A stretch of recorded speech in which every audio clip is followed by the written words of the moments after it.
Очигледно тие се плашат дека на секого му тропнува правдата и тие се повлекуваат давање изјави.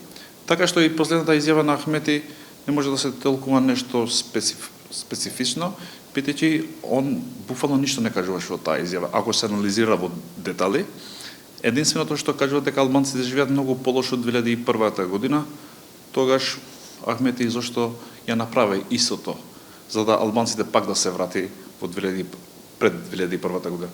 И второто, што е многу важно, тие информации он што ги дава, дека албанците се полошо од 2001 година, нито една релевантна меѓународна организација не ја потврдувал истото. Ахмети се обидува да ги подели внатре политичките партии во Влен, бидејќи некои од партиите внатре не се задоволни, особено Арбен Тарабари, со прераспределбата, односно колачот што го имаат внатре во влада.